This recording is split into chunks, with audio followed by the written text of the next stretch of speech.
లూకా వ్రాసిన వార్త 19వ అధ్యాయము 11వ వచనం నుండి 27వ వచనం వరకు నేను చదువుతాను. పరిశుద్ధ గ్రంథం తెరిచి చూడండి. మీరు వారి మాటలు వినుచుండగా తాను యెరూషలేమునకు సమీపమున ఉండటం వలన దేవుని రాజ్యం వెంటనే అగపడని వారు తలంచడం వలన ఆయన మరి ఒక ఉపమానము చెప్పెను. ఏమనగా, రాజకుమారుడు ఒక రాజ్యము సంపాదించుకొని మరలా రావాలని దూరదేశములకు ప్రయాణమై తన దాసులను 10 మందిని పిలిచి వారికి 10 మీనాలు ఇచ్చి నేను వచ్చు వరకు వ్యాపారము చేయడని వారితో చెప్పాను. అయితే అతని పట్టస్తులు అతను ద్వేషించి, ఇతడు మమ్మను ఏలుట మాకిష్టము లేదు అని అతని వెనక రాయబారం పంపిరి. అతడు ఆ రాజ్యం సంపాదించుకొని తిరిగి వచ్చినప్పుడు యేసుప్రభువు రెండవ రాకడ ప్రతి వాడును వ్యాపారం వల్ల ఏమేమి సంపాదించడో తెలుసుకుని ఎన్ని ఆత్మలు సంపాదించావో, ఎంతగానో పరిచయం చేయగా ఫలం వచ్చిందో తెలుసుకున్నటకై తాను సొమ్మిచ్చిన దాసులను తన యొద్దకు పిలువమని ఆజ్ఞాపించను. మొదటి వాడైన ఎదుటికి వచ్చి, అయ్యా, నీ మీనా వల్ల 10 మీనాలు లభించునని చెప్పగా అతడు, బలా మంచి దాసుడా, నీవు ఈ కొంచెములో నమ్మకముగా ఉంటే గనుక 10 పట్టణముల మీద అధికారమై ఉండవని వానితో చెప్పాను. అంత రెండవ వాడు వచ్చి, అయ్యా, నీ మీనా వలన 5 మీనాలు లభించినగా అతడు, నీవును 5 పట్టణముల మీద ఉండవని అతనితో చెప్పాను. అంతటా మరి ఒకడు వచ్చి, అయ్యా, ఇదిగో నీ మీనా, నీవు పెట్టని దానిని ఎత్తుకొని వాడవు, విత్తన దాన్ని కోయువాడునైనా కఠినడవు గనక నీకు భయపడేది అని రుమాలను కట్టి ఉంచుతారని చెప్పాను. అందుకు అతడు, చెడ్డదాసుడా, నీ నోటి మాట బట్టి నీకు తీర్పు తీర్చదును. నేను పెట్టని దానిని ఎత్తువాడను, విత్తన దాన్ని కొయ్యవాడని కట్టుడని నీకు తెలిసి ఉండగా నీవెందుకు నా సొమ్ము సహకారుల యొద్ద నుంచలేదు? అట్లా చేసి ఉండేలా నేను వచ్చి వడ్డీతో దాన్ని తీసుకుందునే అని వానితో చెప్పి, వీరి యొద్ద నుండి ఆ మీనా తీసివేసి 10 మీనాలు కలవానికి ఇయ్యుడని దగ్గర నిలిచిన వారితో చెప్పాను. వారు, అయ్యా, వానికి 10 మీనాలు కలవే అనిరి. అందుకు అతడు, కలిగిన ప్రతి వానికి ఇయ్యబడను, లేని వాని యొద్ద నుండి వాని కలిగినది తీసివేయబడిని మీతో చెప్పుచున్నాను. మరియు నేను తమను ఏలుటకు ఇష్టమలేని నా శత్రువులను ఇక్కడ తీసుకొని వచ్చి నా ఎదుట సంహరించుడని చెప్పాను.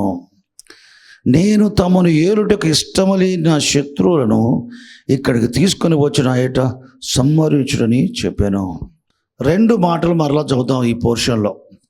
14వ వచనం. అయితే అతని పట్టణస్థులు అతన్ని ద్వేషించి, ఇతడు మమ్మల్ని ఏలుట మాకు ఇష్టం లేదని అతని వెనక రాయబారము పంపిరి.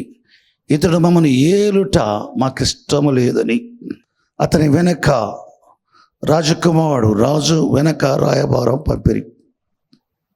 ఆయన తిరిగి వచ్చినప్పుడు 27వ వచనం.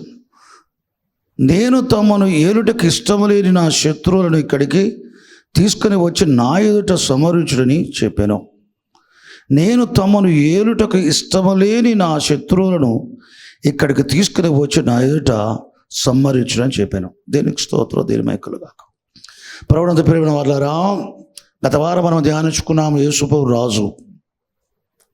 యేసుప్రభు రాజు, రాజులకు రాజు. ఆయన రాజు. ఆయన పరలోకములో ఉండి భూమి మీద ఉన్న తాను విమోచించుకున్న ఇజ్రాయెల్ని ఏలేవాడుగా ఉన్నాడు. కానీ ఇజ్రాయెల్ ఏం చేశారు? అదృశ్య దేవుడు యొక్క పాలన మాకొద్దు, కనబడే రాజు కావాలి మాకు. ఆయన కనబడాడు, యెహోవా కనబడాడు. యెహోవా ఇజ్రాయెల్కి రాజు అయ్యున్నను ఆయన కాదు, మాకు ఒక రాజు నియమించమని సమూయేలును అడుగుతారు. సమూయేలు వారి మాటలు తీసుకువెళ్ళి దేవునికి ప్రార్థన ద్వారా తెలుపుతాడు.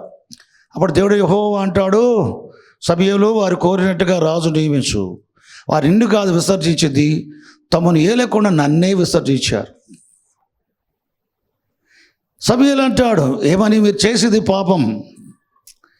యెహోవా మీకు రాజు అయ్యునను మీరు ఆయన కాదు.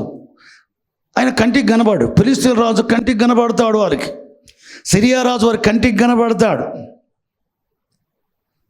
ఐగుప్తు రాజు కంటికి కనబడతాడు.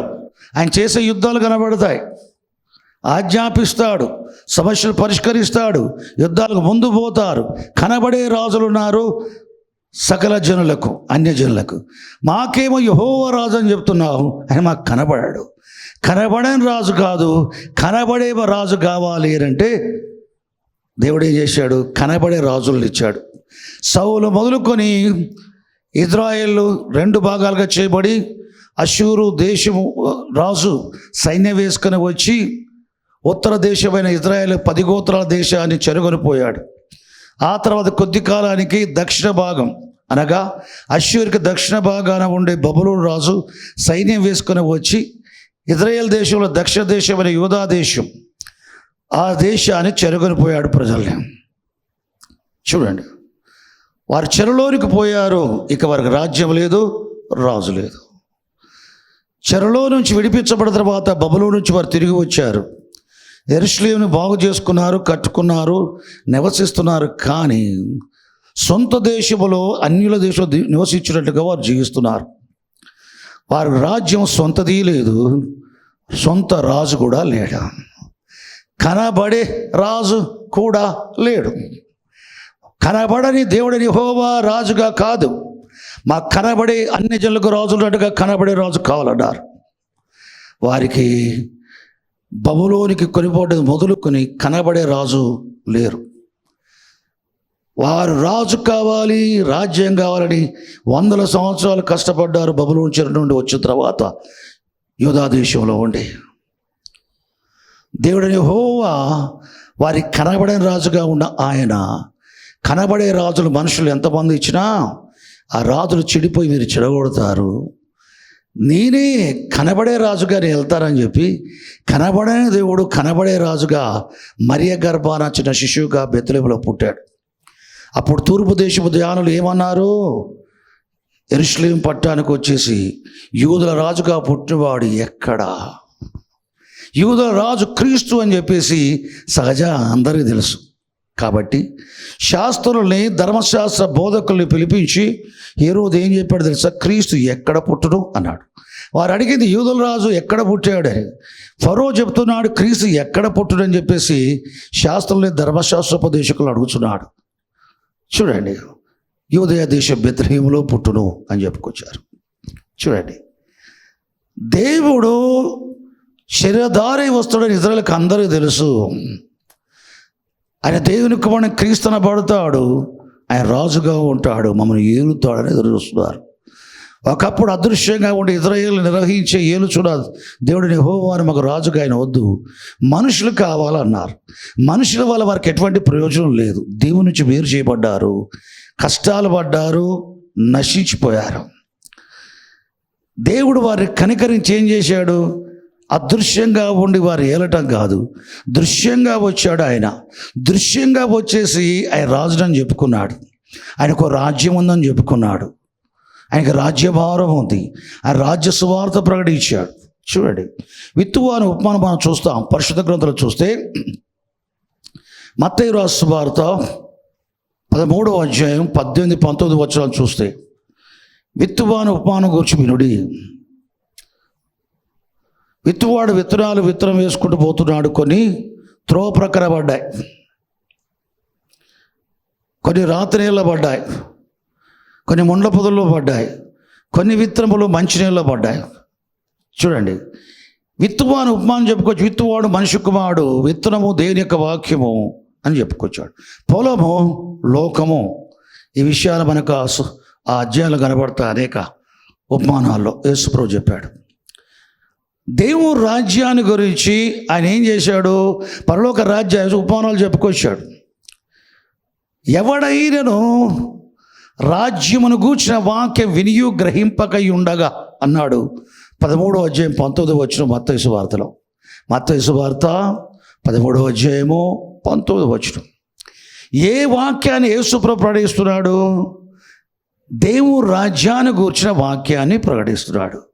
దేవుడు రాజ్యాన్ని గూర్చిన వాక్యం ప్రకటింపబడగా విని గ్రహించకపోతే వాడి హృదయంలో విత్తబడిన వాక్యాన్ని అపవాది వచ్చి ఎత్తుకుని పోతాడు.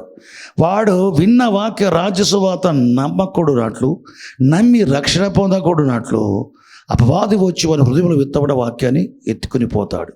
వీడు త్రోవ ప్రక్కన ఉండివాడు అని చెప్పుకొస్తున్నాడు. చూడండి, దేవుడు రాజ్య సువార్త ఇది మత్తయి సువార్త ఎన్నో అధ్యాయంలో ఉంది? 13వ అధ్యాయం 24వ అధ్యాయం 14వ వచనం చూస్తే, యేసుక్రీస్తు ప్రభు ఒలీవ కొండ మీద కూర్చున్నప్పుడు శిష్యులు ఆయన వద్దకు వచ్చేసి, ప్రభువా నీ రాకడకు సూచనలు ఏమి, యుగ సమాప్తికి సూచనలు ఏమని అడిగినప్పుడు యేసు ప్రభు నోరు తెరిచి వారికి బోధించడం ప్రారంభించాడు. 14వ వచనం వచ్చేసరికి ఆయన చెప్తున్న మాట, మొదట ఈ రాజ్య సువార్త సకల జనులకు సాక్షార్థమై ప్రకటింపబడవలను, అప్పుడు అంతం వచ్చును. యుగాంతం ఎప్పుడో యేసు ప్రభు చెప్తున్నాడు, సకల జనులకు లోకమందంతటా ఈ రాజ్య సువార్త సాక్షార్థమై, ఏ విషయమై? సాక్షార్థమై, రక్షణార్థమై కాదు, సాక్షార్థమై. దేవుడు ఎవరు నశించడం ఇష్టపడలేదు, అందరూ రక్షణ పొందాలని ఆయన ఇచ్చగలిగిన వాడై ఉన్నాడు. అందరూ సత్యమునకు చనపజ్ఞానం గల వారే ఉండాలని దేవుడు కోరుతున్నాడు. చూడండి, అందరూ రక్షించబడాలని కోరుతున్నాడు, కానీ అందరూ రక్షించబడాలని ఆయనకు కూడా తెలుసు. ఆదామును సృజించేటప్పుడు తన వలె పరిశుద్ధులై ఉండాలని కోరాడు, కానీ వారు తప్పిపోతారని దేవుడు తెలుసు. ఇస్సాకు ప్రార్థన బట్టి రిబ్కా గర్భంలో పడిన ఏషావు యాకోబులు వారి గర్భంలో ఉండగానే రిబ్కా వారి తల్లి ప్రార్థన చేసేటప్పుడు దేవుడు చెప్పాడు, పెద్దవాడు చిన్నవాడికి దాసుడు అవుతాడు. నేను యాకోబును ప్రేమించుతని ఏషావును ద్వేషించను అన్నాడు. దేవుడు కొందరు ప్రేమించి ద్వేషించి కొందరు ద్వేషించేవాడు కాడు. దేవుడు వారు పుట్టి పెరిగిన తర్వాత భవిష్యత్తులో ఏమవుతారో భవిష్యత్ జ్ఞానాన్ని బట్టి ఆయనకు తెలిసిందా అని ఆయన చెప్పుకొచ్చాడు.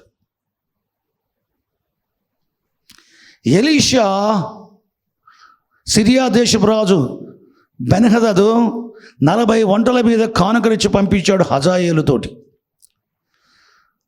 బెన్హదదు రాజు యొక్క సేవకుడు హజాయేలు రాజు పంపించిన 40 ఒంటెల మీద మోసుకొని వచ్చిన కానుకను ఎలీషా ముందుకు తెచ్చాడు.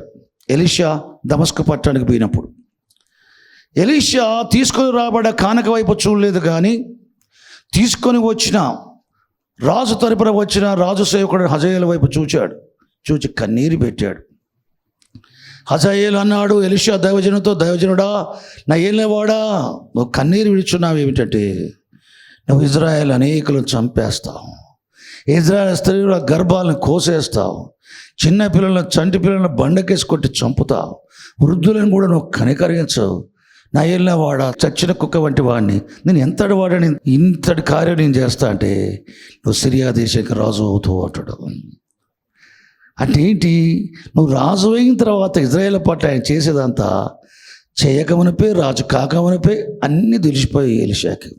ఒక దైవజన ఎలీషాకే హజాయేలు భవిష్యత్తులో రాజు అయ్యి ఏం చేయబోతున్నాడో భవిష్యత్తు విషయాలు, హజాయేలు విషయాలు తెలిసినప్పుడు దేవుడు యాకోబు ఏషావుల గురించి భవిష్యత్తులో ఏమవుతారో తెలియదా, ఆదాములు ఏమవుతారో తెలియదా, ఆయా మనుషులు ఎట్టివారవుతారో దేవుడికి ముందుగానే తెలుసు.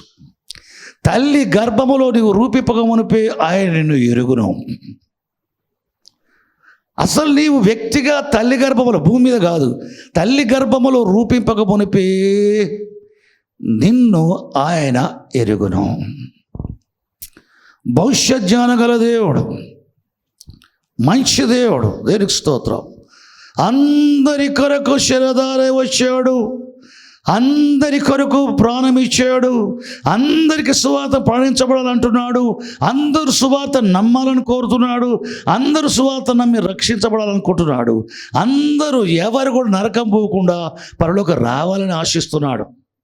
కానీ పూరణ సంగతి కూడా అందరూ పోరు పరలోకం, అందరూ వెళ్ళరు నరకం అన్న సంగతి ఆయనకు తెలుసు. యేసు ఉపమానాలు చెప్పుకొచ్చి ఆయన ఏం చెప్పుకొచ్చాడు? ఈ మత్తయి సువార్త 24వ అధ్యాయం చెప్పాడు, 25వ అధ్యాయంలో కొన్ని విషయాలు చెప్పుకొచ్చాడు. 25వ అధ్యాయం చివరి వచనంలో కొందరు నిత్య నాశనమునకును కొందరు నిత్య జీవానికి పోదురు అని చెప్పుకొచ్చాడు. యేసు ప్రభువే కొందరు నిత్య జీవాన్ని పొందుకుంటారట, కొందరు నిత్య నాశనాన్ని పొందుకుంటారట ప్రభు చెప్పాడు. అంటే అందరూ రక్షణ పొందరన్న సంగతి ప్రభుకు తెలుసు. కాబట్టి ఇక్కడ ఏం చెప్తున్నాడు?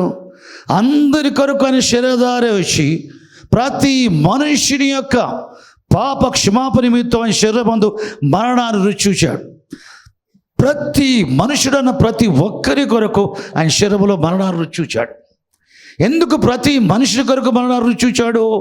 ప్రతి మనుషుడు రక్షణ పొందటానికి, నశించక నిత్య జీవం పొందటానికి. కానీ కొందరు నాశనానికి పోతారని ఆయనే చెప్పాడు, కొందరు నిత్య జీవానికి ప్రవేశిస్తారని ఆయనే చెప్పుకొచ్చాడు. ఇక్కడ ఏం చెప్పుకొస్తున్నాడు? మత్తయి సువార్త 24:14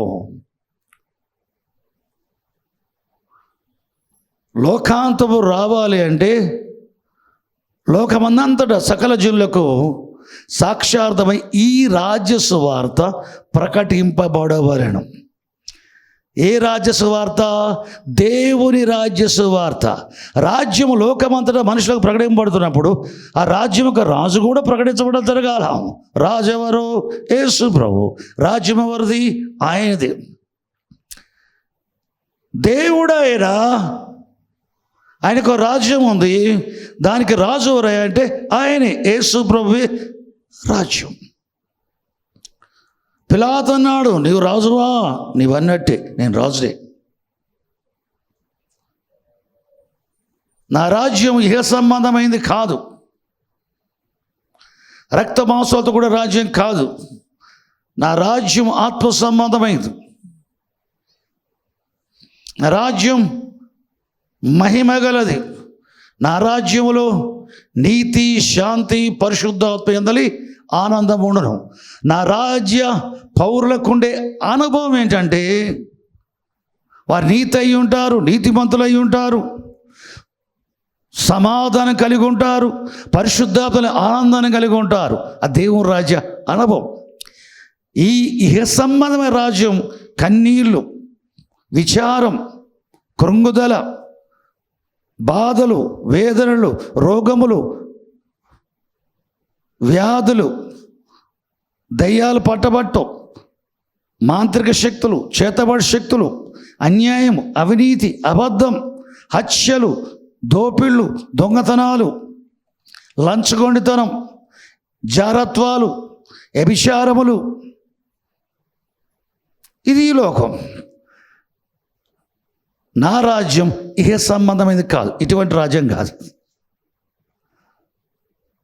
ఆయన రాజ్యం నీతి గలది. ఆయన రాజ్యములో శాంతి ఉంటుంది. ఆయన రాజ్యములో పరిశుద్ధ ఆనందం ఉంటుంది. ఆయన రాజ్యములో భద్రత ఉంటుంది. ఆయన రాజ్యములో మరణం ఉండదు. ఆయన రాజ్యములో వ్యాధులు ఉండవు. ఆయన రాజ్యములో భయం ఉండదు. ఆయన రాజ్యములో దరిద్రం ఉండదు. ఆయన రాజ్యములో వ్యాధులు, రోగములు రావు. ఆయన రాజ్యములో దయ్యాలు అసలే ఉండవు. అంత దేవుడే. ఆయన సర్వమై ఉంటాడు, సర్వములో సర్వమై ఉంటాడు. నిత్యత్వంలో అంతా దేవుడే. దయ్యానికి స్థలము దేవుడి రాజ్యంలో లేదు. దేవుడు లేని స్థలాలు, దేవుడు లేని దేశాలు, దేవుడు లేని రాష్ట్రాలు, దేవుడు లేని ప్రభుత్వాలు, దేవుడు లేని కార్యాలయాలు, దేవుడు లేని సంస్థలు, దేవుడు లేని ప్రపంచం అది దయ్యాల ప్రపంచం. దయ్యాల దేశాలు, దయ్యాల రాష్ట్రాలు, దయ్యాల కార్యాలయాలు.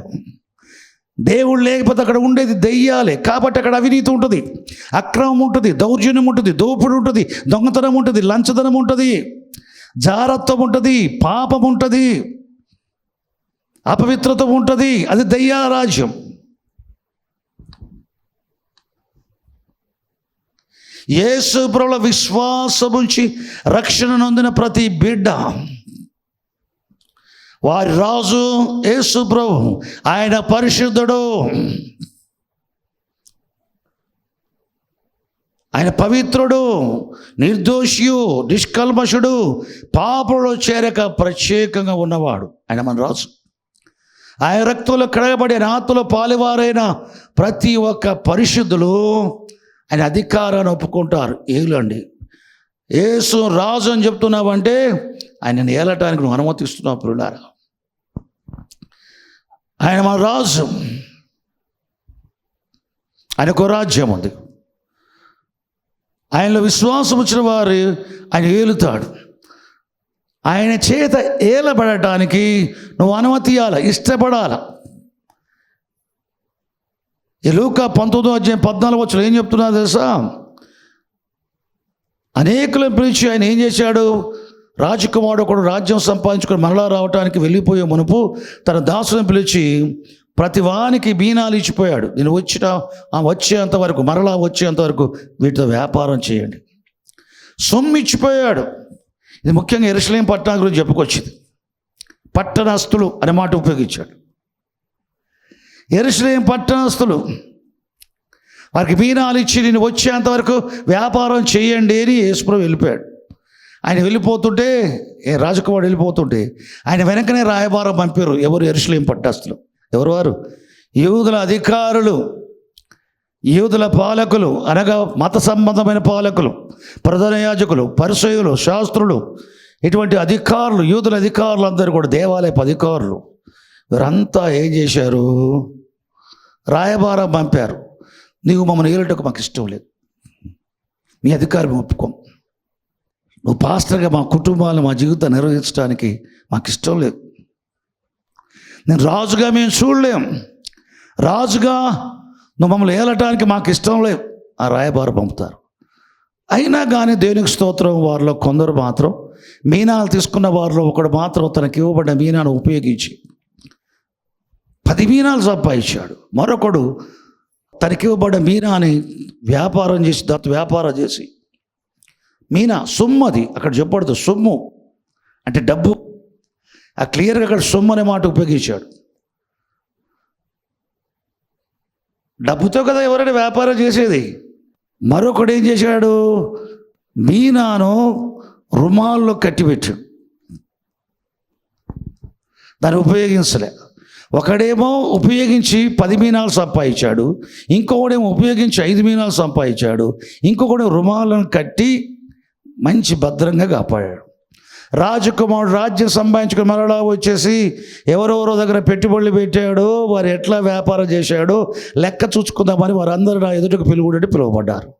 పిలువబడ్డప్పుడు మొదటి వాడు వచ్చి, అయ్యా నీ మీనా వల్ల నీ వ్యాపారం చేసి 10 మీనాలు సంపాదించాడు, 10 పట్టాల మీద అధికారం అయి ఉండు అన్నాడు. రెండో వాడు వచ్చి, అయ్యా నీ మీనాను నేను ఉపయోగించి వ్యాపారం చేస్తే 5 మీనాలు సంపాదించడం 5 పట్ల మీద ఉండు అని చెప్పుకొచ్చాడు. మూడో వాడు వచ్చి, అయ్యా ఇదిగో నీ మీనా, పెట్టిన కాడ ఎత్తువాడు, విత్తన చోట కొయ్యవాడు, అంత కఠినుడు. నేను అట్లాంటి తెలిసిన తర్వాత కూడా ఎందుకు ఇట్లా వివరించిన, నీ మాట చొప్పున నేను తీర్పు తీరుస్తా అని చెప్పి వాని దగ్గర ఉన్నది ఊడబేరికి 10 మీనాల వానికి ఇచ్చాడు. కలిగిన వానికి ఇవ్వబడను, లేని వానికి లేని, ఉన్నది కూడా తీసివేయబడని చెప్పుకొచ్చాడు. వెనల్పుల చీకట్లో త్రోసివేయండి, అక్కడ వేడుపు పండ్లు కొరుకుతూ ఉంటుంది, త్రోసేశారు. తర్వాత ఏం చేశాడు?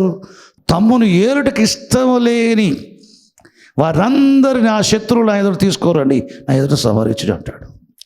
అంటే ఇక్కడ ఈ ఉపమానంలో యేసు ప్రభు చెప్పింది ఏంటంటే, ప్రభు మొదటిసారి వచ్చినప్పుడు చెప్పిన ఈ మాట, నేను రెండవసారి వస్తాను, నా యందు విశ్వాసం ఉంచిన వారికి నేను పరిశుద్ధాత్మ అభిషేకాన్ని ఇస్తాను, పరిశుద్ధాత్మ అభిషేకించబడ్డప్పుడు మీకు కృపావరములు కలుగును, నా సాక్షులుగా ఉండడానికి మీకు సామర్థ్యం కలుగును, పరిశుద్ధం మీరు రాగానే మీకు శక్తి కలుగును. అంటే పరిశుద్ధాత్మ వరం పొందుకున్నప్పుడు పరిశుద్ధాత్మతో పాటు, పరిశుద్ధాత్మ భాషతో పాటు ఇతర వరాలు కూడా ఇస్తాడు. కొంతమందికి విశ్వాస వరం ఇస్తాడు, కొంతమందికి విశ్వాస వరము స్వస్థపరచు వరం ఇస్తాడు, కొంతమందికి భాషలు అర్థము చెప్పు శక్తి ఇస్తాడు, కొంతమందికి భాషలు అర్థము చెప్పు శక్తి ప్రవచన వరం ఇస్తాడు, కొంతమందికి విశ్వాసవరము అద్భుత కార్యం చేసే శక్తిని ఇస్తాడు, కొంతమందికి బుద్ధి వాక్యవరం జ్ఞాన వాక్యవరం ఇస్తాడు, కొంతమందికి 3 ఇస్తాడు, కొంతమంది 4 ఇస్తాడు, కొంతమంది 2 ఇస్తాడు, కొంతమంది 1 ఇస్తాడు, కొంతమందికి పౌల్లాగా 9 ఇచ్చేస్తాడు దేవుడు.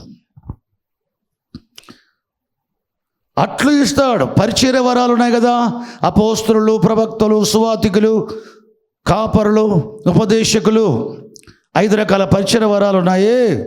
ఇది కూడా కొంతమందిని అపోస్తలు ప్రవక్తలుగా ఉండడానికి ఏర్పరచుకుంటాడు, కొంత ప్రవక్తలు సువార్తికులుగా ఉండడానికి ఏర్పరచుకుంటాడు, కొంత ప్రవక్తలయ్యుండి కాపరులుగా ఉండడానికి ఏర్పరచుకుంటాడు, కొందరు ప్రవక్తలయ్యుండి ఉపదేశాలుగా ఉండడానికి ఏర్పరచుకుంటాడు, కొంత అపోస్తలయ్యుండి సువార్తికులుగా ఉండడానికి ఏర్పరచుకుంటాడు, కొంతమంది అపోస్తలయ్యుండి కాపరులుగా ఉండడానికి ఏర్పరచుకుంటాడు, కొంతమంది అపోస్తలైన ఉపదేశాలుగా ఉండడానికి ఏర్పరచుకుంటాడు, కొంతమందికి 2 ఇస్తాడు, 3 ఇస్తాడు, 1 ఇస్తాడు, కొంతమందికి 5 కూడా ఇస్తాడు. అపోస్తల పౌలులాగా, యేసుప్రభులా. యేసుప్రభుకి 9 పరిశుద్ధ వరాలు ఉన్నాయి, 9 ఆత్మఫలం ఉంది, 5 పరిశుద్ధ వరాలు ఉన్నాయి. పౌలుకు కూడా అట్లే ఉన్నాయి. దేవునికి స్తోత్రం. అదేవిధంగా దేవునికి స్తోత్రం, నువ్వు పరిశుద్ధాత్మ నింపబడ్డప్పుడు నీకు సామర్థ్యం కలుగును. నీకు కలిగిన సామర్థ్యం ఎందుకయ్యా అంటే, నీకు కలిగిన శక్తి ఎందుకయ్యా అంటే, భూ దిగంతల వరకు నువ్వు సాక్షిగా ఉంటానికి, నువ్వున్న స్థలం మొదలుకొని భూ దిగంతల వరకు సాక్షిగా ఉండటానికి దేవుడు పరలోకుడు అనుగ్రహించిన పరిశుద్ధ వరం, యేసు ప్రభు నామములో అనుగ్రహించే వరము నీవు ఆత్మలో సంపాదించడానికి సామర్థ్యం ఇచ్చడం. ఎందుకు సాక్ష్యం ఇచ్చేది? ఆత్మరక్షణ పొందటానికి. దేవునికి స్తోత్రం. సకల జనులకి రాజ్య సువార్త సాక్ష్యార్థమై ప్రకటించబడును. యేసు ప్రభువును గూర్చి సాక్ష్యం, దేవుని వాక్యాన్ని ప్రకటించడం, యేసు ప్రభువును గూర్చి సాక్ష్యం ఇవ్వటం ఆనాటి అపోస్తలకు వాడుక. ఈరోజు సేవకులకు మాత్రం కలిపి చేరిపడి బోధ. కలిపి చేరబడి దేనికి కలిపి? దేవుని వాక్యం, బైబిల్ దేవుని వాక్యం. ఈ వాక్యానికి ఇతర గ్రంథాలలోని విషయాల్ని కలిపి వాక్యాన్ని చెరిపి బోధ చేస్తారు. అటువంటి వాళ్ళు బోధ వినకూడదు. నువ్వు పరలోకం వద్దు అనుకుంటే అటువంటి వారు బోధ వినాలి. నరకం పోవాలి అనుకుంటే అటువంటి వారు బోధ వినాలి. నాకు నరకం వద్దు, పరలోకం వెళ్ళాలని కోరుకున్నట్లయితే దేవుని వాక్యానికి ఇతర గ్రంథాలని లోని విషయాల్ని కలిపి బోధిస్తే అది కలిపి చెరిపెడి బోధ. అటు బోధించేవారు భ్రష్టులు, అది విన్నవారు కూడా భ్రష్టులు అవుతారు. తప్పుడు బోధ తప్పుడు ఆత్మల నుంచి వచ్చును. అది చివరి దినాల్లో జరుగును. అపోస్తలుడైన పౌలు తిమోతికి పత్రిక రాస్తున్నప్పుడు రాయించిన సమయంలో పరిశుద్ధాత్ముడు ఆయన భవిష్యత్తులో జరగబోయేది, చివరి దినాల్లో జరగబోయే విషయాల్ని తెలియజేసి రాయించాడు ప్రవచనానుసారంగా. పౌలు అపోస్తలుడు మటుకే కాదు, ఆయన ప్రవక్త కూడా. అపోస్తల కార్యములు 13వ అధ్యాయం మొదటి 2 వచనాలు చూస్తే అతడు ప్రవక్త. చూడండి, ఆ వ్యక్తి తిమోతికి రాస్తున్నప్పుడు పరిశుద్ధాత్ముడు తేటగా చెప్తున్న విషయం. మొదటి తిమోతి పత్రిక 4వ అధ్యాయం మొదటి 2 వచనాలు చూస్తే, కడవరి దినములలో మనమున్న దినాలు, మోసపరచు ఆత్మలయందు దయ్యముల బోధయందు మోసపరచు ఆత్మలు, పేతురులో పరిశుద్ధాత్ముడు నుండి బోధించినట్టుగా, పౌల్లో పరిశుద్ధాత్ముడు నుండి బోధించినట్టుగా, బిల్లీ గ్రాముల పరిశుద్ధాత్ముడి బోధించినట్టుగా, డీజే దినగారుల పరిశుద్ధాత్ముడు బోధించినట్టుగా, నాలో పరిశుద్ధాత్ముడిని బోధించినట్టుగా చివరి దినాలలో బోధకుల్లాగా, ప్రవక్తల్లాగా, అపోస్తలులాగా చలామైన వారిలో మోసపరుచు ఆత్మలు ఉంటాయి. దెయ్యాలు ఉండి వారి ద్వారా దెయ్యాలు బోధిస్తాయి. పౌలు ద్వారా పరిశుద్ధాత్ముడు బోధించినట్టుగా, పేతురు ద్వారా పరిశుద్ధాత్ముడు బోధించినట్టుగా దేవుడు పరిశుద్ధాత్మతో అభిషేకించి లోకంలో పనివారుగా పంపిన వారు పరిశుద్ధాత్మలో మాట్లాడతారు, వారి ద్వారా పరిశుద్ధాత్ముడు మాట్లాడతాడు. అదేవిధంగా కడవరి దినములలో సేవకులుగా చెప్పబడేవారు, దేవుడి చేత పంపబడక దయ్యము చేత పంపబడేవారు. అపోస్తలుడు పౌలు చెప్పుకొస్తున్నాడు. మొదటి కొరింథీ పత్రిక 11వ అధ్యాయం 13, 14, 15 వచనాలు చూస్తే, సాతాను తానే వెలుగుదూత వేషం ధరించుకొనుచున్నాడు కనుక వాని పరిచారకులను, వాని సేవకులను, అంటే సాతాను కూడా సేవకులు ఉంటారట, వాని సేవకులను దొంగ అపోస్తలులై ఉండి అపోస్తల వేషం వేసుకోవడం గొప్ప సంగతి, అనగా నీతి పరిచారకుల వేషం ధరించుకోవడం గొప్ప సంగతి కాదు. ఇది ఆశ్చర్యం ఏమీ లేదు. వాళ్ళలో పనిచేసే ఆత్మ, సాతానిక పరిచారకులు పనిచేసే ఆత్మ, మోసపుచ్చు ఆత్మలు, దయ్యాలు.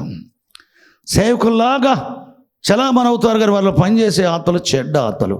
కడవరి దినములలో మోసపరచు ఆత్మల యందును దయ్యముల బోధ యందును లక్ష్యముంచి వాళ్ళు బోధలు విని భ్రష్టులైపోతారు.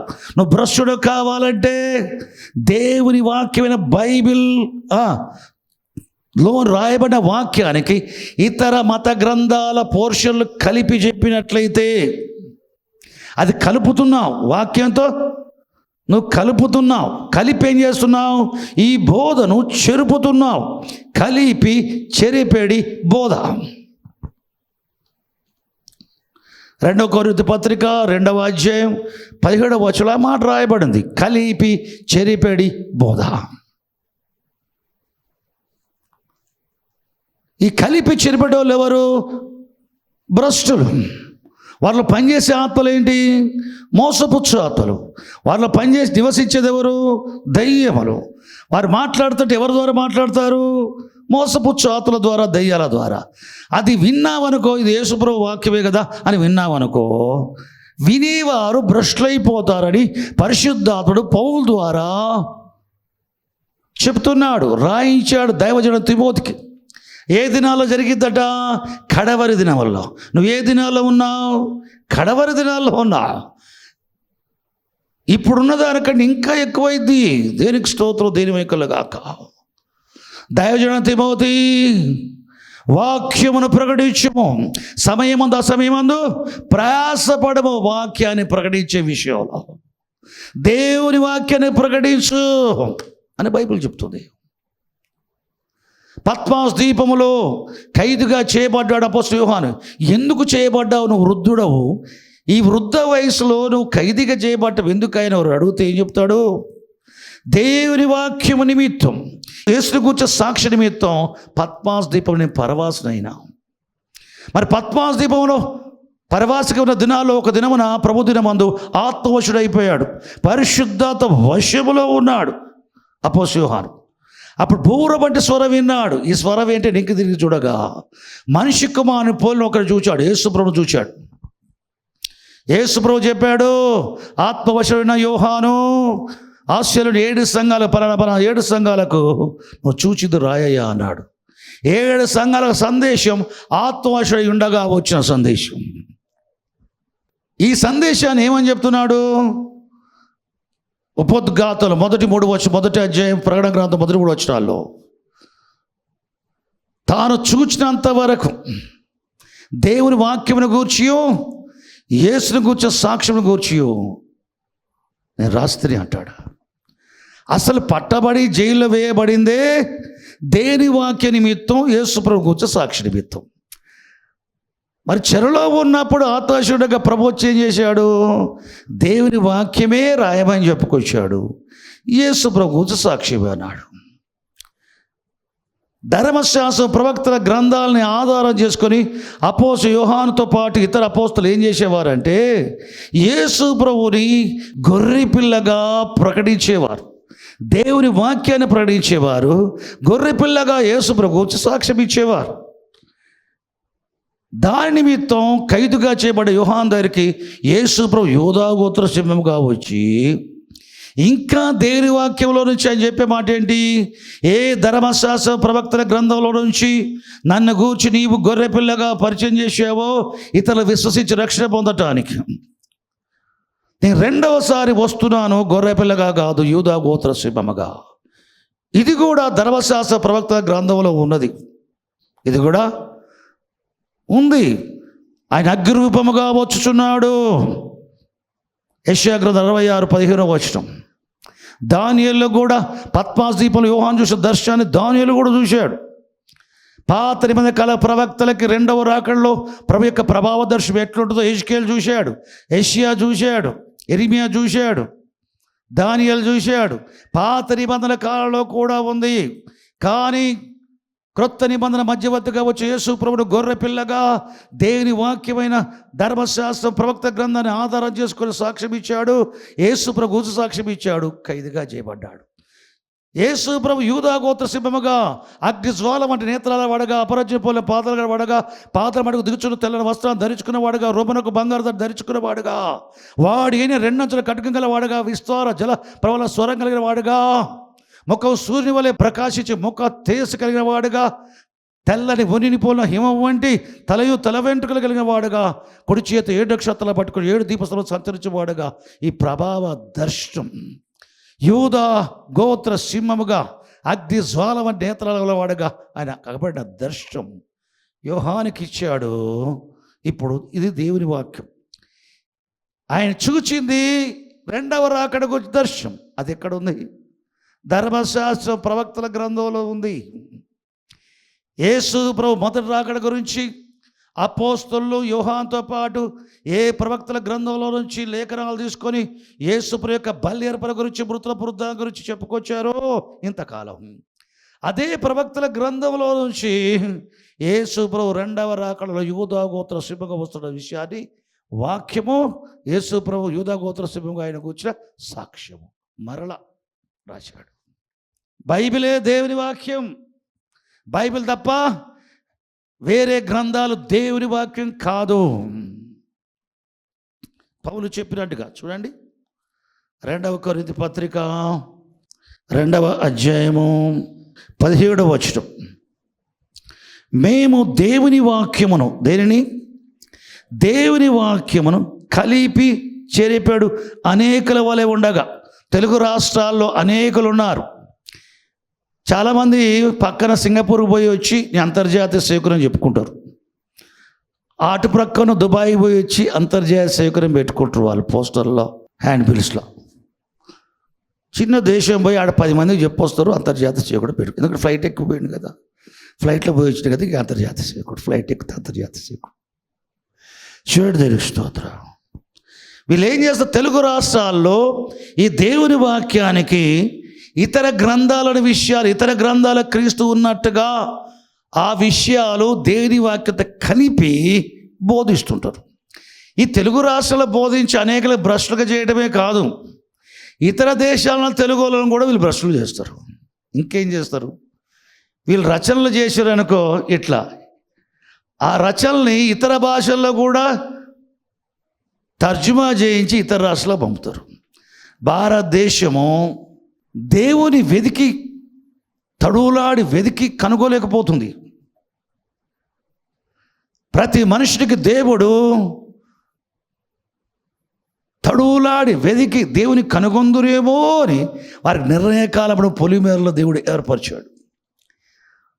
భారతదేశంలో ప్రజలు, నాస్తిక దేశాల ప్రజలు, అరబ్ దేశాల ప్రజలు, ప్రపంచంలో అనేక ప్రజలు నిజ దేవుని వెతికి కనుక్కోవటానికి ప్రయత్నం చేయట్లే. వంశపారంపర్యంగా వస్తుంది అని చెప్పేసి దేనికో దానికి మొక్కటం మొదలుపెట్టారు. దేనికో దానికి మొక్కటంతో జీవితాలు గడిపేస్తున్నారు. దేవునికి స్తోత్రం. దేవుని గురించి తెలుసుకోవటానికి, ఆలోచించటానికి సమయం ఇట్లే మనుషుడు. క్రైస్తవ సేవకులు కూడా దేవుని వాక్యాన్ని పరిశీలించడానికి, పరిశోధించడానికి, ధ్యానించడానికి ఇట్లే. ఒక ఆయన చెప్పాడు, ఒక పెద్ద ఆయన ఒక తప్పు, అంత పెద్దోడు చెప్పాడు సత్యమై ఉంటుందని చెప్పి ఈ అబద్ధాన్ని సత్యం అనుకొని చిన్న సేవకులు కూడా చెప్పుకుంటూ పోతారు. అట్లా కాదు. అపోస్తలుడైన పౌలు మొదటి శతాబ్దంలో చెప్పుకొచ్చాడు. దేవుని వాక్యం అంటే పౌలు చెప్పింది ఏంటి తెలుసా? ప్రవక్తల గ్రంథం. ఇజ్రాయెల్లోని ప్రతి తరములో దేవుడు ప్రవచించటానికి ప్రవక్తలను ఇచ్చాడే. పరిశుద్ధాత్మ మూలంగా వారు ప్రవచించారే. అవి పరిశుద్ధాత్మ రాయబడ్డ ప్రవచన గ్రంథాలు ఉన్నాయే. మోషే ధర్మశాస్త్రం రాశాడు, ఆయన ప్రవక్తే. మోషేతో మొదలుకొని ప్రవక్తల గ్రంథం మలాకి వరకు ప్రవక్తల గ్రంథాలు ఉన్నాయి. అగ్రిప్ప రాజా, నువ్వు ప్రవక్తలు నమ్ముదువా? నువ్వు నమ్ముదును ఎరుగుదును. ఒకళ్ళు నమ్ముదును అంటే ఏం చెప్పేవాడు? ప్రవక్తల గ్రంథంలో నుంచి యేసు ప్రభువును పరిచయం చేసేవాడు. అది బైబిల్లోని ప్రవక్తల గ్రంథంలో యేసు ప్రభు పరిచయం చేయాలి. లూకా వ్రాసిన సువార్త 24వ అధ్యాయం 44-45 వచనాలు చూస్తే, యేసు ప్రభు మృతుల్లోంచి లేచిన తర్వాత శిష్యులను కలుసుకున్న తర్వాత శిష్యుల మనసులను తెరిచి వారితో చెప్తున్నాడు లేఖనాలు గ్రహించినట్లుగా. మోషే ధర్మశాస్త్రములోను ప్రవక్తల గ్రంథములోను కీర్తనలోను నన్ను గూర్చి వ్రాయబడినవన్నీ నెరవేర్చబడవలని నేను మీతో ఉన్నప్పుడు ముందుగా మీకు చెప్పలేదా? అవన్నీ నెరవేరి అంటాడు. యేసు ప్రభు తన గురించి ఏ ఏ గ్రంథాలు రాశాడో ఆయన చెప్తున్నాడు. నన్ను గూర్చి మోషే ధర్మశాస్త్రం రాశాడు, నన్ను గూర్చి ప్రవక్తల గ్రంథంలో రాశారు, నన్ను గూర్చి కీర్తన గ్రంథములో కీర్తనకాలు రాశారు. నన్ను గూర్చి వ్రాయబడినవన్నీ లేఖనాలు. ఆ లేఖనాలు ఏంటయ్యా అంటే మోషే ధర్మశాస్త్రం, కీర్తన గ్రంథం, ప్రవక్తల గ్రంథం. దీంట్లో ఇతర మత గ్రంథాలు లేవు. మోషే గ్రంథం రాసింది లేవీయుడు. యెహోవా లేవీయుడైన మోషేని వాడుకున్నాడు. తర్వాత ప్రవక్తలందరూ చూడండి, ఉదాహరణగా యెషయా యూదుడు, ఇర్మియా లేవీయుడు, యెజ్కేలు లేవీయుడు. మలాకి వరకు ఇజ్రాయేలులోని ప్రవక్తలుగా ఉన్నారు, ప్రవచించారు, అది రాయబడింది. ఈ ప్రవక్తల గ్రంథాన్ని ఆధారం చేసుకొని యేసు ప్రభు శరీరధారి రావటం గురించి, ప్రతి మనిషి కొరకు చనిపోయి పాతిపెట్ట గురించి, మృతుల్లోంచి లేవటం గురించి, పరలోకానికి ఎక్కిపోవడం గురించి వారు చెప్పుకొచ్చారు.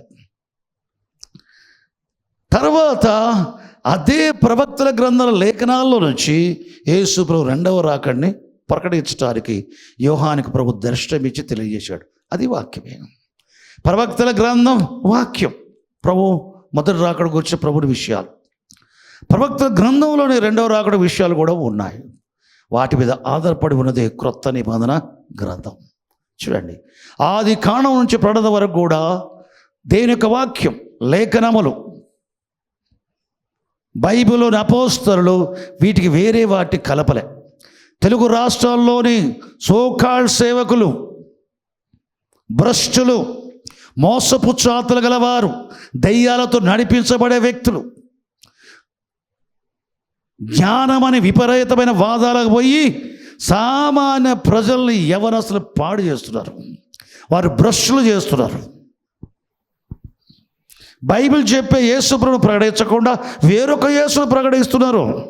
మీరు చదివి చూడండి, 2 కొరింథీ పత్రిక 11వ అధ్యాయంలో, మరి ఒక్కడు వచ్చి మరి యొక్క యేసును మీరు ప్రకటించినను, మీరు పొందకుండా మరొక ఆత్మని పొందినను మనం సహించుట న్యాయమే అంటాడు పౌలు. మరొక యేసును ప్రకటిస్తారట, యేసే కానీ మరొక యేసు. వినేవారు అమాయకులైతే ఈ యేసు ఆ యేసు ఒకటే అనుకుని వింటారు. వేరే ఆత్మలు వారి మీదకి వస్తాయి, వాళ్ళు భ్రష్టులు అయిపోతారు అని బైబిల్ చెప్తుంది. చూడండి, చివరి దినాలు అది ఉంటుంది. కాబట్టి బైబిలే వాక్యం. హల్లెలూయా. దేవుని వాక్యం నిమిత్తము యేసు ప్రభు గురించి సాక్ష్యం ఇచ్చినందుకు పత్మాస్ దీపంలో ఖైదుగా చేపడ్డ యోహానుకి ప్రభువు యేసుక్రీస్తు పరలోకం నుండి వచ్చి అగ్నిజాలం వంటి ఎత్తున కనబడి మరలా ఆయన కనపరిచాడు, ఆయనకు తెలియజేశాడు. వినుట ద్వారా, చూచుట ద్వారా ఏమి విన్నాడో, ఏమి చూచాడో, తాను విన్నంత వరకు, చూచినంత వరకు నేను సాక్ష్యం ఇస్తుంది అంటాడు. దేని గురించి? దేని వాక్యం గురించి, యేసు ప్రభువును గూర్చిన సాక్ష్యం. అది రెండవ రాకడ గూర్చి. దేనికి స్తోత్రం. ఖైదుగా చేయబడది దేని వాక్యం ప్రకటిస్తున్నందుకే, యేసు ప్రభు గురించి సాక్ష్యం ఇస్తున్నందుకే. అది మొదటి రాకడ గూర్చిన విషయం. ఖైదుగా చేయబడి ఈ వ్యక్తికి ప్రభు కనబడి రెండవ రాకడ విషయాలు ప్రవక్త గ్రంథాల్లో నుంచి వాక్యాన్ని తెలియజేయటమే కాక, యేసు ప్రభువును యూదా గోత్ర సింహముగా కూడా తెలియజేయటం, తాను చూచినంత వరకు, విన్నంత వరకు సాక్ష్యం ఇచ్చడం. సాక్ష్యం. దేనికి స్తోత్రం. అదేవిధంగా ఆనాడు యేసు ప్రభు చెప్పుకొచ్చాడు అపోస్తలకి ఏమన్నాడు? రాజ్య సువార్త. ఏంటండి ఈ రాజ్య సువార్త? సాక్షార్థమే లోకమందంతటా సకల జనులకు మొదట ప్రకటించబడితే తర్వాత అంతము వచ్చును అని చెప్పుకొచ్చాడు. కాబట్టి దేవుని రాజ్య సువార్త, దేవుని రాజ్య సువార్త ప్రకటించబడి, రాజ్య సువార్త ప్రకటించినప్పుడు నాకు రాజుగా యేసు ప్రభు ప్రకటించబడాలా. అదృశ్యంగా దేవుడు రాజు వద్దని చెప్తే దృశ్యంగా ఆయన వచ్చాడు. ఆయన కూడా వద్దన్నారు. కాబట్టి వారి క్రీస్తు విరోధి చేయబడుతున్నాడు. ప్రపంచమంతా ఈ రాజ్య సువార్త వింటారు. సాక్షాత్ రేపు నాకు తెలియదు అంటానికి వీల్లేదు, అప్పుడు నువ్వు చెప్పుకోవాల్సి ఉంటుంది. నీ చెప్పుకోవటంలో యేసు ప్రభు గురించి సాక్ష్యం కూడా ఉంటుంది. పౌలు పలుమారులు అధికారుల ముందు, గవర్నర్ ముందు, కైసరు ముందు నిలబడాల్సి వచ్చినప్పుడు యేసు ప్రభు గురించి సాక్ష్యం చూడండి. అపోస్తలుడైన పౌలు కొందరు తీసుకుని దేవాలయానికి వెళ్ళినప్పుడు ఆసియా అంతటా కూడా ధర్మశాస్త్రకు విరుద్ధంగా, దేవుని ఆలయానికి విరుద్ధంగా అతడు ప్రకటిస్తున్నాడని చెప్పి కొందరు యూదులు ఆయన పట్టుకొని వెలపలకు విడిచి తలుపులు పూశారు. అంతా జనులు గుంపు కూడారు. వీని చంపేయమని అరుస్తూ ఉన్నారు. ఈ లోపల శతాధిపతి వచ్చాడు, సహస్రాధిపతి వచ్చాడు. పౌలు బంధించి తీసుకొని ప్రక్కకి వెళ్ళారు. ఏంటి ఇతడు చేసిన విషయాలు? అప్పుడు ఆ సహస్రాధిపతి ముందు పౌలు సాక్ష్యం ఇచ్చాడు.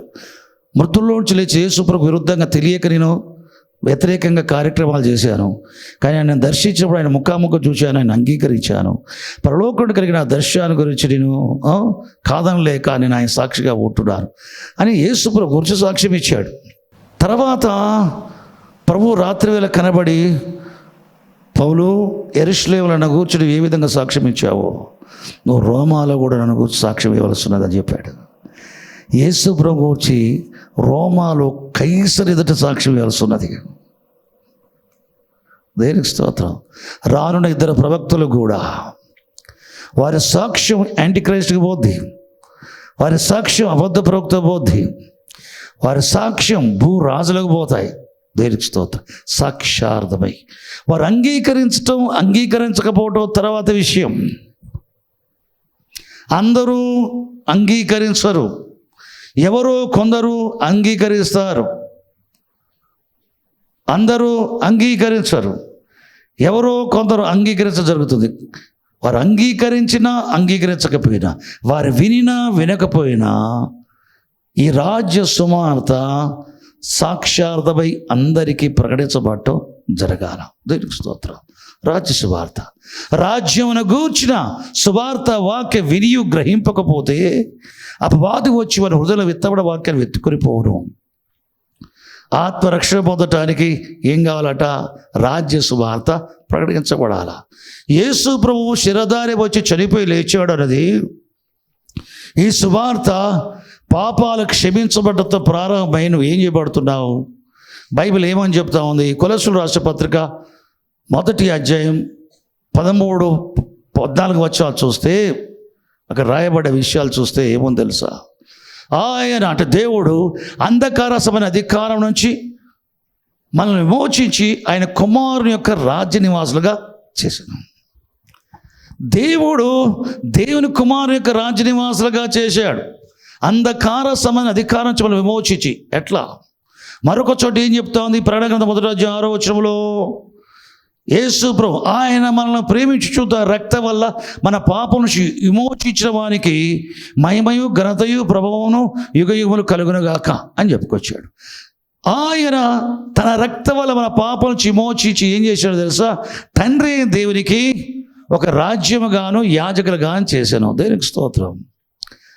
యేసు రక్తంలో పాపాలు పోవడం మట్టుకే కాదు, అంధకార సభ అధికారం విడుదల పొందటమే కాదు, శాప విముక్తులుగా చేయబట్ట మట్టుకే కాదు, దేవుని రాజ్యంగా చేయబడతాం. నువ్వు దేవుని రాజ్యంగా చేయబడటానికి యేసు ప్రభు శరీరధారే వచ్చాను. ఆయన రాజులకు రాజు, ప్రభులకు ప్రభు. ఆయన శరీరధారే వచ్చాడు. అంధకార సభని అధికారం గుండా పోయాడు. దేవుని అధికార కిందకి రావటానికి, దేవుని రాజు యొక్క అధికారం దేవుని రాజుగా చేసుకొని ఆయన అధికారం ఒప్పుకోవటానికి, నీ జీవితాన్ని ఏలటానికి అనుమతి ఇవ్వటానికి ఆయన అంధకార సభని అధికారం గుండా పోయాడు. గెత్సేమనే తోటలో ఆయన పట్టుకోవటానికి వచ్చారు సైనికులు, యూదుల అధికారులు, బంట్రౌతులు వచ్చారు. గుదియలు, కత్తులు, ఈటలు పట్టుకొని వచ్చారు. యేసుప్రభు చెప్పాడు, అనుదినము దేవాలయంలో కూర్చుండి బోధిస్తున్నప్పుడు మీరు నన్ను బంధించలేదు, కానీ బందిపోడు దొంగ మీదకి వచ్చినట్టుగా మీరు గుదియలు, కత్తులు పట్టుకొని వచ్చారు. అయినను ఇది అంధకార సమైన అధికారమును అంధకార సంబంధమైన గడియ అన్నాడు. యేసు ప్రభు అంధకార సమైన అధికారం కూడా పోవడం ఇష్టపడకపోతే ఎవరు చేసేది ఏమి లేదు. ఆయన అంధకార సమైన అధికారం గుండా పోయాడు. ఎందుకు తెలుసా? నిన్ను నన్ను అంధకార సమైన అధికారం విమోచించి తన రాజ్య నివాసులుగా చేసుకోవటానికి బైబిల్ చెప్తుంది. యేసు ప్రభు అంధకార సమైన అధికారం గుండా పోయాడు. అంధకార అధికార కింద ఆయన చనిపోయి లేచాడు. చనిపోయాడు. దేనికి స్తోత్రం. సమాధి చేయబడ్డాడు. ఆయన మృతులోంచి లేచాడు. ఆయన అంధకార అధికారం నుంచి విమోచింపవాలని ఆయన శరీరమందు ప్రత్యక్షమే తన ప్రాణం ఇచ్చి మృతులు లేచాడని విశ్వసించేవాడు పాప విముక్తులుగా చేయబడతాడు, శాప విముక్తులుగా చేయబడతాడు, దరిద్ర విముక్తులుగా చేయబడతాడు. అంధకార సంబంధ అధికారం విమోచించబడ్డవాడై దేవుని కుమారు రాజ్య నివాసిగా చేయబడతాడు, దేవుని రాజ్యంగా చేయబడతాడు. ఇది రాజ్య సువార్త. యేసు చనిపోయి లేచినది వట్టి సువార్త మట్టుకే కాదు, రాజ్య సువార్త. రాజ్య సువార్త విని ఏం చేయాలి తెలుసా? యేసు ప్రభువులోని విశ్వాసాల పాపక్షేప పొందిన వారమై, అంధకార అధికారం విడుదల పొందిన వారమై దేవుని రాజ్యంగా చేయబడ్డావు. నేను దేవుని రాజ్యం అని చెప్పాలి. ఆసియాలోని 7 సంఘాలకు రాస్తూ అపోస్తలుడు యోహాను చెప్పుకొస్తున్నాడు, ఆయన రక్తం వల్ల విమోచించబడి తండ్రి దేవునికి రాజ్యంగా చేయబడ్డాం అని చెప్పుకొస్తున్నాడు. సంఘాలు భూమి మీద దేవుని రాజ్యం. నీపై అంధకారమైన అధికారం లేదు, పరలోక దేవుని అధికారం ఉంది. నీ రాజు యేసు ప్రభు, నీ రాజు యేసు ప్రభు. యేసు ప్రభు రాజ్యం ఇది. ఆ రక్తం ద్వారా నువ్వు సాతానిక అధికారం నుంచి విమోచించబడ్డావు, చీకటి అధికారం నుంచి విమోచించబడ్డావు. చీకటి అంధకార సంబంధం అధికారం కింద ఉన్నప్పుడు నువ్వు అంధకారం అయి ఉన్నావు, నువ్వు చీకటి అయి ఉన్నావు. అందుకని పౌలు చెప్తున్నాడు, మీరు పూర్వమందు చీకటి అయి ఉండిరి, నువ్వు చీకటి అధికారం కింద ఉన్నావు, చీకటి వ్యక్తికి యొక్క అధికారం కింద ఉన్నావు. దేవుడు వెలుగై ఉన్నాడు, అని వెలుగులో ఉన్నాడు. ఆయన అంగీకరించిన మనము ఇప్పుడు ప్రభువునందు వెలుగై ఉన్నాం. వెలుగు రాజ్య సంబంధులం, చీకటి రాజ్య సంబంధము కామం. ఒకప్పుడు చీకటి రాజ్య సంబంధులము, ఇప్పుడు వెలుగు సంబంధమైన రాజ్యంగా ఉన్నాం. మనం దేవుని రాజ్యం. మన రాజు ఎవరయ్యా అంటే యేసుక్రీస్తు ప్రభు. యేసుక్రీస్తు ప్రభువును రాజుగా చేసుకోవడానికి యూదులు ఆయన అదృశ్యంగా ఉన్నప్పుడు నిరాకరించారు, ఆయన దృశ్యంగా వచ్చినప్పుడు నిరాకరించారు. వాళ్ళకి ఇవ్వాల్సింది ఎవరిని రాజుగా? యాంటిక్రైస్ట్. 2000 సంవత్సరాలుగా యేసు ప్రభు అనే రాజు గురించి ఈ లోక రాజ్యాలు దేవుని రాజ్యం అయింది, అధికార క్రీస్తు అవుతాడు, క్రీస్తు రాజు ఆయన ప్రకటించి రాజ్య సువార్త సకల జనులకు ప్రకటించబడితే సకల జనులు ఏం చేశారు? ఆయన రాజుగా అంగీకరిస్తాలా? ఆయన రాజుగా సకల జనులు అంగీకరించలేదు కనుక వీళ్ళకు కూడా రాజు కావాలి. యూదులకు ఏ క్రీస్తు విరోధులు ఇచ్చాడో అదే క్రీస్తు విరోధి సకల జనులకు. కాబట్టి క్రీస్తు విరోధి ప్రకటన గ్రంథం 13వ అధ్యాయం 5వ వచనం 8వ వచనం వరకు చూస్తే 3.5 సంవత్సరాలు 42 నెలలు 1240 దినాలు అనగా 42 నెలలు 3.5 సంవత్సరాలు వాడు ప్రపంచ ఆధిపత్యానికి అధికారాన్ని కలిగి ఉంటాడు. ఆ అధికారం కూడా సంఘం పోవాలా? ఎందుకు తెలుసా? యేసుక్రీస్తు ప్రభు మన శిరస్సు, మన రాజు. నీ నిమిత్తం ఆయన అంధకారమైన అధికారం నుంచి పోయాడు. మన శిరస్సు, ఆయన శరీరం మనం. నీవు ఆయన నిమిత్తం నువ్వు అంధకార అధికారం కూడా పోవాల్సి వస్తుంది. ఎందుకు తెలుసా? సాక్ష్యార్థమై. ఎందుకు? సాక్ష్యార్థమై. యేసు ప్రభు అంధకార అధికారం గుండా పోయినప్పుడు పట్టబడిన తర్వాత నువ్వు దేవుని కుమారుడు అని క్రీస్తు అయితే మొదలు చెప్పంటే నీవు అన్నట్టే. నువ్వు యూదుల రాజువా? నీవు అన్నట్టే. నువ్వు పరమాత్ముడే దేవుని కుమారుడు క్రీస్తు అయితే మనతో చెప్పండి, మీరు అన్నట్టే. ఇది మొదలుకొని మనిషి కుమారుడు దేవుని కృప ఆశీర్వదించుటయు మీరు చూస్తారు. చూడండి, దేవునికి స్తోత్రం. సాక్ష్యార్థమై యేసు ప్రభు సాక్ష్యార్థమై ప్రధాన యాజకుల ముందు నిలబడ్డాడు, సాక్ష్యార్థమై గవర్నర్ ముందు నిలబడ్డాడు, సాక్ష్యార్థమై హేరోదు రాజు ముందు నిలబడ్డాడు. సాక్ష్యార్థమై మన సరస్సుకి ఏం జరిగిందో యేసు ప్రభు రాకడ విషయాలు యేసు ప్రభు కొలివి చెప్తున్నప్పుడు సాక్ష్యార్థమై రాజ్యసభ ప్రకటించబట్టంలో యేసు ప్రభుని ఎరగని అధికారుల దగ్గర నిలబడాల్సి వస్తుంది. యేసు ప్రభుని ఎరుగని ఏలికల ముందు నిలబడాల్సి వస్తుంది. ఏలికల ముందు నిలబడాల్సి వస్తుంది, అధికారం ముందు నిలబడాల్సి వస్తుంది. సాక్ష్యార్థమై. దేనికి? సాక్ష్యార్థమై. రేపు విమర్శ దినమున యేసు ప్రభు అక్కడికి పోయేటట్టు నేను అనుమతి ఇచ్చినా నువ్వు ఎందుకు చెప్పలేదు? వాడు రాజు కదా, నేను భయపడ్డ ప్రభువా. పిరికివారు ఎక్కడ పోవాలా? ప్రకటన ప్రకారం పిరికివారు, జారులు, వ్యభిచారులు, విగ్రహారాధకులు, అపవిత్రులు, అబద్ధను ప్రేమించి జరిగించే వారందరూ కూడా అగ్నిగల నరకములో పడదురు. ఇది 2వ మరణం. దేనికి స్తోత్రం. పిరికితనానికి ప్లేస్ లేదు చివరి దినాల్లో. దేవుడిచ్చి అభిషేకం మాట్లాడింది. నువ్వు విశ్వాసవా అనేది? నువ్వు దేవుని సేవిస్తున్నావా? గత తరాల కంటే ఎక్కువ కృపణిస్తాడు. గత తరాల్లో ఎక్కువ సమయం కష్టపడితే ఎంత ఫలితం వస్తుందో, నువ్వు తక్కువ సమయం కష్టపడితే అంతకంటే ఎక్కువ ఫలం వస్తుంది. 21st సెంచరీ ఫస్ట్ సెంచరీ కృప ఇస్తాడు, దానికంటే ఎక్కువ ఇస్తాడు. దేవునికి స్తోత్రం. ఆనాటి పరిస్థితులకు ఫస్ట్ సెంచరీ వారికి అపోస్తలులకు దేవుడు కృప ఇచ్చాడు.